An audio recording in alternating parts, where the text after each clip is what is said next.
Hi, so my name is Samantha Diavatis, and I'm here with Brandon McVicor, who is on our tech team. And he is going to be walking us through how to properly maintain our Surface devices when using them for NO3. People might ask, why do I want to maintain my system? Quite often we'll get calls or people logging on for Zen Connects or frantic Facebook posts saying, my system's not working. Something's happening on it that shouldn't be happening, and I had a client in the chair today and I had to send them home, or I had to send home 3 clients, or whatever the situation may be. And more often than not, we'll find out, or just as we're working with that client, it's basically that the system hasn't been properly maintained. Yeah, exactly. So there are things that can be done on a daily basis, just as you're booting up your system. Yeah. And there are things that can be done less often, although they can still be done. Yeah. And the reason why we want to show you how to do this is just so that, A, you can actually do them, and it doesn't take very much time to get them done. It takes less time than logging on for a Zen Connect. That's right. And also so that when you do have that client in the chair and something does happen, well, then you know what to do so that you don't have to send home that client. Yeah, exactly. In this case, we're going to be talking about the Surface Pro platform, and the maintenance for this system is actually it's quite straightforward, and it's a lot quicker than doing maintenance for our older ASUS systems, such as in our companion video for this. Many of the same steps are relevant to both. Like for CCleaner, you can use it, but we're going to just show you the basics because you actually don't need to do all the in-depth stuff for these. They're pretty good to go out of box, and they maintain themselves pretty well. Excellent. So the couple of steps that we will show you in terms of maintenance for these systems are the updates, the Windows and NeurOptimal 3 updates, as well as how to clean up your system using the Windows Disk Cleanup. Yeah, and lastly, because it's a Surface Pro, it doesn't have a hard disk. It has a solid state drive, so defragmenting is not an issue anymore, but there is still an optimization tool that you can use for it, and I'll cover that for you. Perfect. Beautiful. So let's get started. So we're going to be starting with the Windows updates? Yeah, absolutely. So as you can see here, opening the Start panel will give you a standard, our standard Start panel configuration for all Surface Pro devices. And you can tell it's a Surface Pro device, of course, because it has the Surface app, and this can be used for a few different things related to your Surface. It can show you the battery life on your pen and stuff. But what we're going to be looking at here is Windows updates. So you can get there through Update and Security here at the bottom. So you just need to press it once. And as you can see, there's actually a firmware update pending installation. I'm going to not do that right now. But if you see this, it's always good to do firmware updates. So the reason we're not doing it now is just because it could take some time. Exactly. Which I just want to touch on that point. In terms of Windows updates, why it's important. I know that we get calls from clients, and it'll typically be, my system's really sluggish, it's acting really slow, something might actually not be working anymore on the system, something along those lines, which you explained to me earlier is because sometimes the device driver can expire. Yeah, exactly. It won't be, if the device driver is out of date and it isn't compatible with the new Windows update. And that brings me to the advanced options for Windows Update. It's always important that you have this set, give me updates for other Microsoft products when I update Windows, because this will actually get you those firmware updates. Sometimes you might update the actual operating system, but because the firmware updates aren't also updated by having this handy little thing checked off, you might end up having some issues.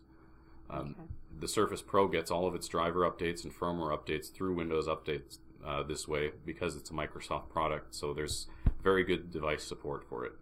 So I'm going to skip doing this now because, as Sam mentioned, it might take some time, and we don't really need to do it at the moment. We don't want to use up this video time with exactly. that. But what you will want to do is make sure that you run the updates, restart when it tells you to restart, and then keep going back and keep running the updates until it actually tells you that there's nothing left to run. Another thing to take into account. Firmware updates, one of the reasons I'm choosing not to do it right now is because usually it requires a reboot. And as well as that, there needs to be at least a 40% battery life for firmware updates to be pushed by Microsoft Update on the Surface Pro platform. And this is to avoid the system shutting down mid-firmware update, which can actually basically turn your system into a brick. It'll it'll be useless after that, and Microsoft will, depending on your warranty deal, have to exchange it. Yeah. So actually that comes back to the long updates. Sometimes it can happen that Microsoft releases a really big update. Yeah. It can take a really long time to install on your system, meaning a couple of hours or a few hours. And we will get calls from people saying, well, it was showing at 15% for 2 hours, so I just shut down my system. And what happens when that happens, Brandon? Well, the system can get damaged. The operating system can get corrupted. A lot of things can go wrong. Far too many for me to list off in a brief video. But it's important to let them finish. And the more frequently that you check for updates and keep your system current, the less likely that is to happen, because often the reason that sometimes updates will take such a long time is because there's an accumulation of updates that need to be pushed. So you'll have update upon update upon update. So it might seem like it's taking too long, but it knows what it's doing. It needs to finish, and if you haven't kept your system up to date, then chances are good it'll take a longer time to do the updates in the end. Mm-hmm. Okay. So those are the Windows updates. Yeah. Now we'll show you NeurOptimal updates. Mm-hmm. Now this can be done in two ways. You can either launch NeurOptimal through the Start panel, through the taskbar. That will not only will it do updates, it'll authenticate NeurOptimal, or you can do it through the NeurOptimal maintenance tool, which skips authentication and just lets you update the software. I like to do it this way because, especially let's say you are at a place with a poor internet connection, authentication can take a couple of minutes, and skipping that and just doing the updates might be your best bet in that case. So you just need to click NeurOptimal maintenance and update components. So that's basically forcing the update to happen Exactly. Without actually launching NeurOptimal. This is the manual method, essentially. Okay. And there's none available because this system has been recently updated to the latest version of NO3. There is always going to be a reboot afterwards, so no worries there. But make sure that you do actually do the reboot, because components need that to function correctly. Okay, so when it asks you, do you want to reboot your computer, say yes. Exactly. Okay. So just as a trainer, the way I sort of set up my system prior to seeing my first client is I will boot up the actual system, I'll go in, I'll do all my Windows updates, and then I will launch NeurOptimal. And if it does ask me if I want to update, because there is a NeurOptimal update, I will always say yes, and then I reboot my system afterwards. It's always important to get the NeurOptimal updates. We always have new nifty features for you guys, and it's worth it. Yes, definitely. Okay, and so then now we're moving on to sort of the more, I guess, I mean, that was maintenance before, but this is the cleanup and optimization. Yeah. And the great thing about the Surface Pro is because it's a solid state drive, it's all very fast for doing this. Like, deleting files is exponentially faster than on our older Asus systems that have an actual hard disk. So how often, so we're going to be talking about the Windows disk cleanup. Yes, of course. How often does one need to do this? I would recommend doing it at least once a month, but let's say you get one of those big Windows updates, you should do it right afterwards, because there will be a Windows update cleanup. Okay. Now there's two ways to launch this through the same icon. You can either right click on it, go more, and run as administrator, or you can just click on it and it'll open up a basic menu, and you should then click clean up system files, and this will bring you to that menu that I would have gotten to by running it as admin. And so I make sure that all those boxes are checked off? Exactly. Okay. It's very important that you do. If for some reason it's not in your start panel, you can also go to all apps up here, and then you scroll down towards the bottom to Windows Administrative Tools, and you can find defragment, unoptimize, and disk cleanup in this menu. Okay, and do you want to show them how to pin it to their start menu? Yeah, you just right click on it, or if you're working on a tablet without a type cover, you can hold and press, and it's pinned currently, but if it wasn't, it would say pin to start. Okay, perfect. So what you did before, is it done? Did you just do the disk cleanup? I launched it, and it needs to first detect all the files that it scans the system, essentially. So everything's already checked off because this is a system that has done disk cleanup before. But even so, there's now a Windows Update cleanup which is not unexpected. And we're talking about 8 gigabytes. So if you're using one of our personal systems, for example, that has an SSD, which is excellent, but it is 128 gigabytes, give or take a few gig, because there's always slight differences in manufacturing. So 8 gigabytes, almost 10 gigabytes of space that's being eaten up by Windows Update cleanup, that's really not something that you need on your computer. These are all system files that are just generated in the day-to-day use. And if you've only got 128 gigabytes, it's going to get eaten up by this, and you don't need that. Even for our larger Pro systems, which have a 256, if it's you're talking about sometimes like 1/20th of your space being eaten up by Windows Update cleanup, it's better to get rid of it. Yeah. So what I did here was I cleaned up System Restore and Shadow copies. So this deletes all of the most recent restore points that are generated by Windows Update. These are generated automatically in the event that a Windows Update goes bad, so that you can restore back to a previous point, but they tend to add up as well. You don't need more than the most recent one. And then everything's checked off, so we'll run disk cleanup. Now this is an old tool, which is a problem. It's a minor issue. It's a Microsoft tool. It is a Microsoft tool. It's built into Windows, and it has been since, I believe, the Windows XP generation. So we're talking 20 years almost. Now the biggest issue that I have with disk cleanup, you run the disk cleanup, get it going, everything will clear out properly, but Windows Update cleanup will sometimes hang, and that's because it doesn't really know when the file or the folder is empty for some reason.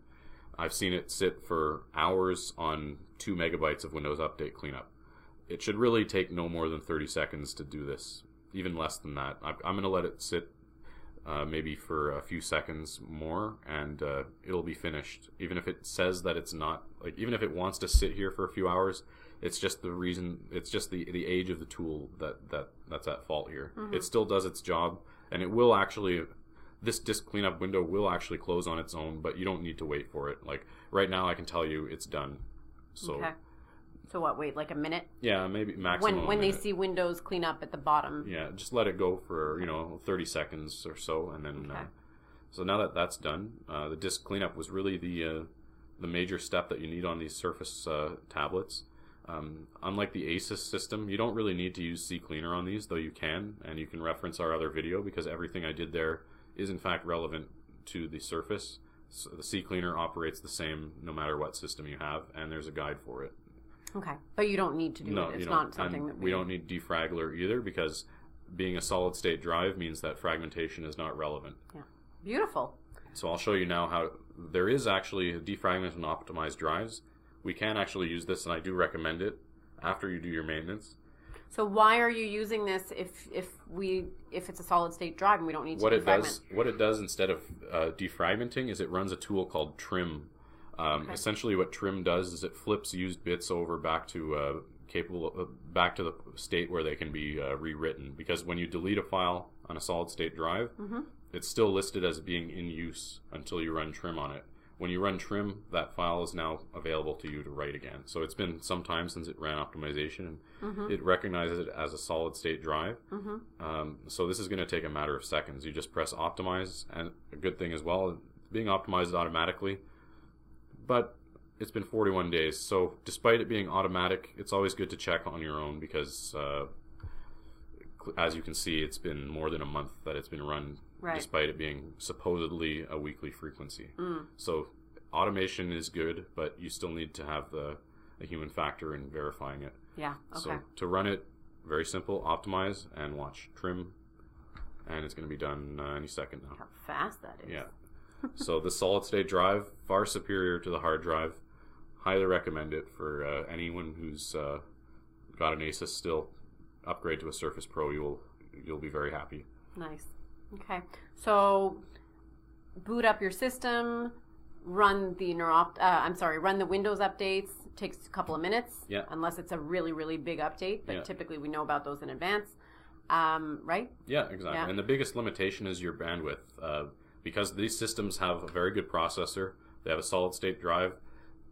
Generally, they're actually quite quick compared to the Asus. You're going to notice a big difference if you're upgrading from that. Okay. So if you have slow internet, though, that's going to be a bottleneck.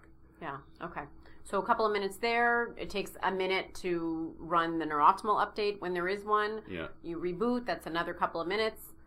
Do your sessions, and then once a month or every time after a large Windows update, you run the Windows disk cleanup. That's correct. And as we just saw, that takes like very little time. Not even 5 minutes. And then in this case, you run optimized drives, and it'll run trim on the drive, and it's good to go after that. Perfect. Well, thank you. This is very helpful, Brandon. That's my pleasure.